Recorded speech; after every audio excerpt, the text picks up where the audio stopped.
pleasant good morning and welcome to your morning devotion. We're going to start things off this morning reading from the book of Luke, chapter 22, and we're going to take it from verse 7, which speaks about the preparation for the Passover.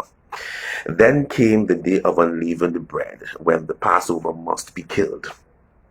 And he sent Peter and John, saying, he being Jesus Christ, go and prepare the Passover for us that we may eat. So they said to him, where do you want us to prepare? And he said to them, behold, when you have entered the city, a man will meet you carrying a pitcher of water. Follow him into the house which he enters. Then you shall say to the master of the house, the teacher says to you, where is the guest room where I may eat the Passover with my disciples? Then he will show you a large furnished upper room. There make ready. So they went and found it just as he had said to them, and they prepared the Passover. God is preparing a furnished upper room for all of us. The upper room, a place of prayer and power, as we saw in the book of Acts. The upper room, a place where we're going to feast and coexist with God intimately. Even now, while we're on earth, we must be in a place where we understand the only way we can access God's presence, we must be in the upper room in our spiritual lives, in our mind, in our heart, in our soul. The upper room, intimate conversations with God. Intimate time with God. Yeah, a place where we, as I said, commune with God.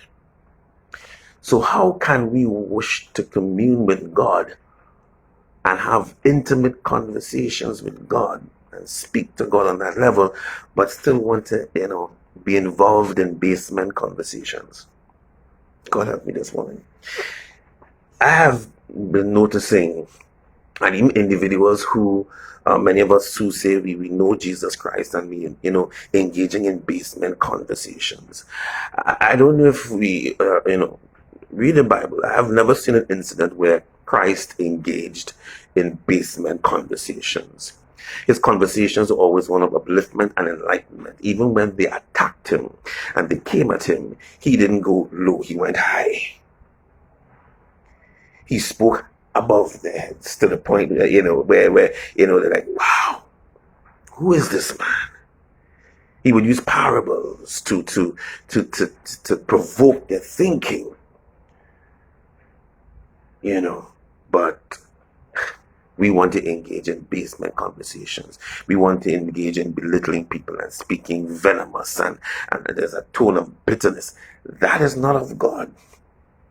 That is not of God. Why are we engaging in basement conversations? Yeah? The basement was meant for the devil and his minions. Leave that for them. We have to think above, think beyond. If we're not careful, if we are not careful, we can lose our place by the table in the upper room. That seat that God has ready for us to feast with him in the upper room. We can lose our space.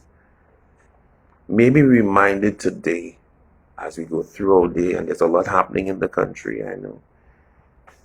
But do not find yourself engaging in basement conversations. Understand who you are in Christ. Speak in a manner which will again not take you to the pits of hell in terms of your conversations, but will take you above heavenly conversations. Yeah. So this has been another morning devotion, and as always, cheers. Have uplifting conversations today. Yeah. Take care.